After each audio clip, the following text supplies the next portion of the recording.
um escritor que ganha o prêmio Nobel e que era pré-verbal, do ponto de vista da infantilidade. Entende? Bom, mas isso só para caracterizar a coisa psicossomática que está em questão ali. Para vocês é importante isso, para nós, psiquiatras, é importante isso. Mas, não paro por aí, o segundo tópico que me parece fundamental no filme, na história, enfim, é que o filme aborda aquele que, para mim, é um dos problemas semânticos e semiológicos, propedêuticos, preferindo da psiquiatria, mais importantes dentre todos os sintomas da psiquiatria e todas as origens afetivas do comportamento humano que sequer consta do DSM e do CID como fenômeno psiquiátrico, e que é a questão da inveja. Eu considero assim duas manifestações da alma humana que não constam do DSM, seja o número que for, número de 10, 11 e assim por diante, não constam como sintomas, e que, na minha modesta opinião, são duas manifestações fundamentais da alma humana, na origem, provavelmente, da maior parte das disfunções comportamentais com as quais a gente trabalha, em quaisquer patologia. É da alma humana, eu tenho de todos, e que está em questão no filme. Para ela não era importante ser escritora, para ela era importante se manifestar afetivamente. Ela acha a palavra certa para pôr na boca dos personagens, dos seus personagens, dos personagens dele, que não sabe falar. O que é um escritor senão um cara que cria um personagem para falar por ele? Não é mesmo? Tem um grande escritor, que é o Jorge Luiz Borges, que diz o seguinte, ele não é original nisso, ele cita o Chesterton, mas, aliás, ele cita o Stevenson. Ele diz o seguinte: um livro escrito é sempre uma carta que o escritor manda para os seus amigos. Não é uma carta. Ele cria personagens para que os personagens digam as coisas. Ele não sabia fazer isso. Ela faz por ele. E o negócio dela é fazer isso por ele. Isso é o que ela queria. Ela não se apaixona pelo professor, na minha opinião. Ela se apaixona pela tarefa do professor. Porque a tarefa do professor permite a ela dizer o que ela sente. Ela viu ali a oportunidade. Por isso, não é ela que morre de infarto miocárdio. E por isso que ela dá aquele show de maturidade no final do filme. No avião. Se lembram da cena? Os que viram, se lembram da cena? Ela dá um show de maturidade. Ela chama o Nathaniel, né, o furão, aquele repórter que queria ser o biógrafo do Prêmio Nobel, chama, naquela situação de luto, a aeromoça vem e pergunta para ela, o Nathaniel quer falar com você quer falar com ele? A aeromoça pergunta, não, deixa ela vir. Aí ele se agacha do lado dela, pensando que ia, então, colher a grande história, e ela disse, eu espero que você faça uma biografia correta sobre ele, mas se você disser o que você pensa que aconteceu, que era o que tinha acontecido, eu vou processá-lo. Porque o cara queria contar que ela tinha escrito os textos. E ela, chega a ser emocionante, né? Ela, num grau de maturidade sensacional, ela diz isso para o cara, se volta para o filho, que tinha ouvido a conversa deles, e diz, eu, quando chegar em casa, vou contar para ti, para tua irmã, tudo na verdade. Tu viu, a mãe sempre protege o filho. A mãe sempre protege. Ela dá um exemplo de maturidade impressionante. Uma pessoa assim não morre. Me animaria a dizer, não morre. Eu me lembrei de outra coisa, quando tu falou da inveja como afeto. Não sei se estou certo, mas tem um livro antigo, que é Os 4 Gigantes da Alma. Amor, ódio, medo e inveja. Gigantes da alma. Gigantes da alma. Eles mandam no comportamento. Sem o conceito de inveja, nós não somos nada em psiquiatria. Absolutamente nada. Podem decorar todo o DSM e vão para a prova da VT com ele decoradinho. Mas sem o conceito de inveja e os estragos que a inveja faz, e sentimento de culpa e os estragos que a culpa faz no comportamento humano, nós não somos psiquiatras completos. Agora esse teu comentário, eu estou ficando com inveja. Vocês não estão? Tem duas invejas, né? A verde e a branca. Né? Espero que seja branca. Não, mas é uma coisa. É uma coisa impressionante, porque nós costumamos atribuir o despertar da inveja aos bens materiais. Não é mesmo? É verdade. Nós estamos equivocados nisso. Não é o bem material. O bem material é um engodo para a inveja. A verdadeira inveja, ela brota das coisas afetivas. Brota da capacidade dela de falar o que sente. É dessa inveja que eu estou falando, que se dá no filme, e dela quase se desorganizar quando ele recebe o prêmio Nobel. Ela também é atacada pela inveja, inveja universal. Eu não estou tirando ninguém desse sintoma da alma. Não estou absolvendo ninguém, não estou forrando ninguém. Nenhum de nós, nenhum dos personagens do mundo, não estou aforreando ninguém. Mas existe um tipo de inveja, né? E uma capacidade madura de trabalhar a inveja, elaborá-la, que é o que ela faz. Sim, e existe uma coisa que é morrer quando o cara se dá conta de que a realidade dele era essa. Psicossomaticamente, que ele nunca tinha conseguido dizer o que sentia.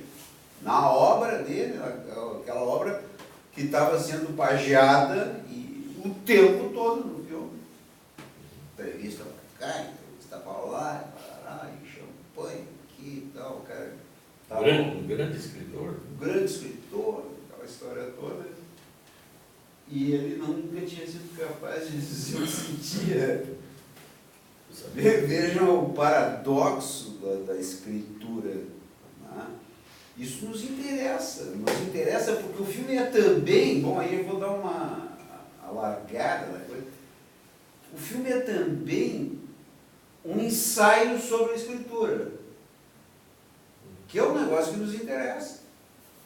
Vocês têm que apresentar com porquês, não, vocês têm que tentar traduzir o que o paciente sente, não só nas interpretações do trabalho clínico de vocês, que vocês dizem, vocês são as pessoas que sacam o sentimento do paciente. Esse é o sentimento que está estragando a tua vida. Eu vou dramatizar um pouco. Esse é o sentimento que está estragando. Ele é que altera o teu comportamento. Ele não sabe dizer isso, a maior parte dos pacientes não sabe dizer isso. Se o paciente sabe dizer isso, bom, ele tem meio caminho andado. Ele conhece a língua que nós vamos tentar ensinar para ele. Mas ele não tem, e nós é que temos que dizer. E nós é que temos que escrever sobre esse paciente. Nós temos que e temos que traduzir, nós temos que ser ela, a esposa, mãe, como vocês já lembraram, na nossa vida profissional. Essa é a nossa função. E nós somos mãe, o Winnicott dizia, né? A terapia é uma segunda chance de maternagem que o paciente tem. Não é o Winnicott que dizia isso? Eu falei esses dias para vocês aqui no primeiro. É a segunda chance de maternagem que tem. É o modelo é a esposa. E não é que a esposa não seja abalada pela inveja, é evidente que é.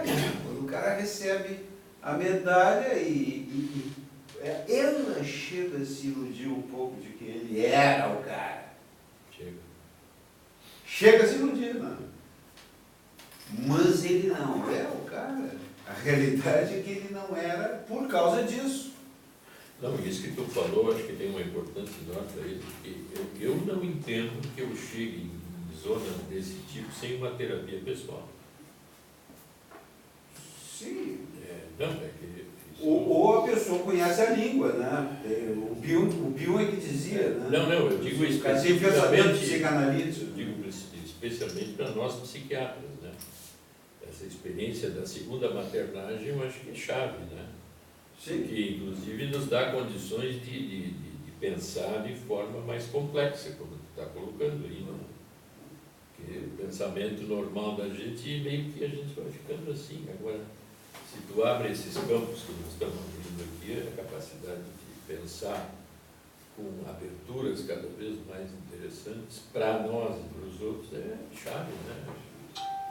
Está que ele colocou 12 títulos no filme. Abre uma complexidade enorme para a gente pensar. Né? Claro. A história do filme estão nos 12 títulos de uma certeza. Mas agora eu queria ouvir a Lívia, que está meio dormindo lá. Estou com uma rinite forte, professor. Ou então tu, o do meio, nada a falar? Não, eu estava pensando sobre inveja.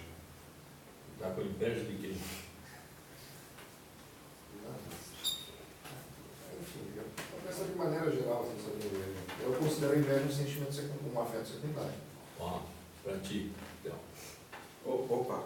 Eu considero a inveja um afeto secundário. Não, você está lembrando. Eu acho que é uma manifestação do narcisismo.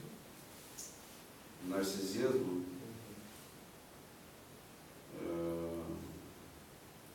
Sim. É um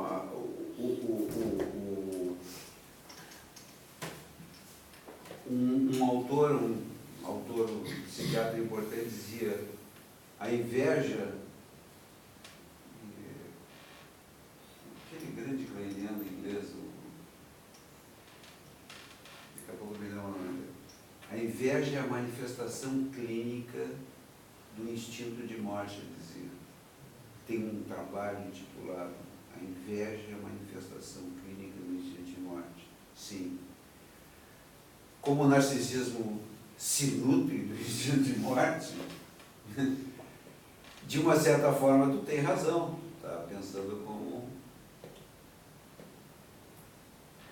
Pô, me ajuda aí, Tião. Eu não... Em inglês... O autor não era aquele que tinha 5 ternos, cada dia Esse. terno, é aquele? Não, deixava o carro 5 quadras do consultório. Não, esse era o Bill. Não, esse outro que ele tinha, Esse esse inglês, ele tinha um terno, 5 ternos iguais. Não sempre o mesmo terno, só que eram 5 ternos iguais, mas ele sempre estava igual. E o carro dele, para ter a neutralidade absoluta, clarina rigorosa, ele deixava alguns quarteirões longe do consultório, mas ele não sabia se ele usava o carro, qual a cor do carro, que é interessante a rigidez, né? Tivemos antecessores assim. Nossos precursores, né? Anancache, os obsessivos. Não, mas eu achei que o gancho dele é interessante, Não. porque eu tenho uma ideia de que a inveja ela se nutre também de uma maternagem deficiente. Na medida em que o neném e a mãe conseguem ter uma relação mais saudável, esse sentimento existe, é da natureza humana, está lá na amígdala mesmo, você tem uma língua, o tronco é primitivo. Mas ele não tem a mesma conotação daquela criança que Ele fala inveja do ser e tal, eu não consigo entender muito bem conceitos assim tão arcaicos, né? Mas respeito. Só acho que a inveja, ela se nutre, não é que se cria, já nasce ali o potencial para, mas ela se nutre de uma maternagem, de primeiras vivências deficientes, falhas dessas primeiras vivências, então a pessoa fica, e aí pode também levar para a autoestima, que é quanto menos autoestima, mais inveja. Aí entra o leque, né? Mas eu acho que é muito interessante a gente poder ter em conta esse sentimento quando ele se apresentar. Eu estou me lembrando de outra coisa importante. Tem um antropólogo que diz por que a espécie humana deu certo no planeta. Em 2050 vai ter 10 bilhões. Porra, por que uma espécie, apesar de ser como somos, deu certo? É um verdadeiro vírus no planeta, né? Está comendo ele. Embora eu acho que o planeta resiste tudo isso. Mas ele diz duas coisas. Primeiro, porque tem o tribalismo, a gente se junta para se proteger, então constrói casas, cidades e tudo mais. Agora, quando está estabilizado, como aqui, tudo direitinho, há uma enorme concorrência entre todos. Ninguém, São Paulo, por exemplo, tu vive numa solidão, 12 milhões de pessoas, mas eu posso estar sempre brigando com alguém. Então, eu acho que para entender por que essa briga e essa constância não dá para nós não ter uma palavra como inveja ou querer o do outro que está logo ali. Agora, se der uma catástrofe, der um terremoto em São Paulo, todo mundo ajuda e todo mundo protege. Mas daqui a pouco, se eu estou trabalhando na cozinha de quem está recebendo comida, eu sou capaz de começar a roubar arroz, feijão e levar para casa, apesar de eu estar ali ajudando. Então, eu acho que a inveja pode ser secundária, mas eu acho que é muito difícil tirar ela do nível quase que como você colocou, assim. Não, num certo sentido, eu ia chegar lá, num certo sentido, segundo a teoria mais antiga a respeito disso, ela é secundária, é o instinto de morte. O problema que tem que ser discutido, e eu aceito essa discussão, porque eu também não tenho nenhum compromisso com esse conceito de instinto de morte, mas o que diz a psicodinâmica clássica é que ela é uma manifestação do instinto de morte. Então ela, nesse sentido, é secundária. O que é primário aí é o instinto de morte, é esta volta para o inanimado. Essa tendência volta para o inanimado que está geneticamente determinado. Isto se chama determinismo psíquico. Isso faz parte do determinismo psíquico. Tu nasce com isto, produz sentimentos que estejam relacionados a isso. Ambos têm a ver com isso. A inveja, porque é o ataque, Mas e o sentimento de culpa, porque é o resultado do ataque. Mas qual é a base da ambição? A base da ambição é a voracidade. Isso é um outro conceito psicodinâmico que tem a ver, faz parte da pleiade de conceitos afetivos da psicodinâmica, dentro dos quais está a inveja, o sentimento de culpa, mas também está a voracidade. Sim, isso também faz parte do determinismo psíquico. O sujeito nasce com um quanto maior ou menor de voracidade. A ambição está relacionada com isso. Mas por isso que eu quero dizer que a inveja está implicitamente misturada com isso. A inveja conspurca a ambição. Já? Conspurca, ela mela o problema da ambição. Entende?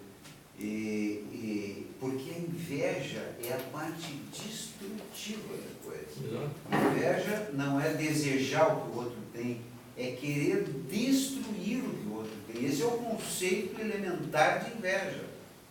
Não pense que inveja é porque eu quero esse casaco aqui. Não é isso.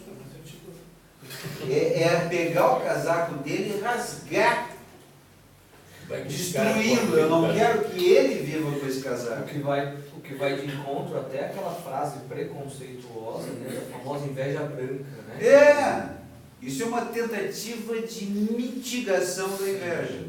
Carregada de todo o preconceito essa frase. Todo também. preconceito. Eu não falo. Tem gente que não diz o nome inveja. É inveja branca. É. Entende? Não é inveja. A maior parte das vezes em que as pessoas se referem, se reportam à inveja, falam em ciúme. Está errado. E em psiquiatria, ciúme diz respeito a uma relação terciária. Existem 3 pessoas numa relação de ciúme e não tem a ver com a inveja. Mas todo mundo, a maior parte das pessoas, estatisticamente, ao falar de inveja, dizem ciúme. Um psiquiatra não pode fazer essa confusão. Tem que saber dar nome aos sentimentos. E inveja implica em destruição do que o outro tem. Eu não estou interessado em ter o que o outro tem, mas em destruir a capacidade que o outro tem de dar, de conceder. Eu me satisfaço com isso. Me satisfaço entre aspas, porque aí entra o sentimento de culpa. Se eu destruo o que o outro tem, e isso vale para qualquer nível de relação. Uma relação amorosa como aquela que é mostrada no filme, né, com uma esposa capaz de uma maternagem daquele nível, entende? É passível de um ataque invejoso. O problema todo está na capacidade de reorganizar o ataque depois. Saúde mental significa sofrer o sentimento, ser eventualmente destruído por ele e em seguida repará-lo. Repará-lo. Nós, dizia Freud, aos 5 anos de idade, como resultado da passagem pelo complexo de Édipo, adquirimos a capacidade de sublimação, que é exatamente isso, a capacidade de reorganizar o que foi destruído antes. É isso que é, por isso o desenvolvimento psicossexual, o desenvolvimento da personalidade é fundamental. Uma pessoa que tem essa capacidade tem sensivelmente mais saúde mental que uma que não tem essa capacidade. A capacidade reconstrutiva, a capacidade de tolerar o êxito do outro, de não destruí-lo à última, sabe? Destrói um pouco, atira a medalha fora e vai buscar, entende?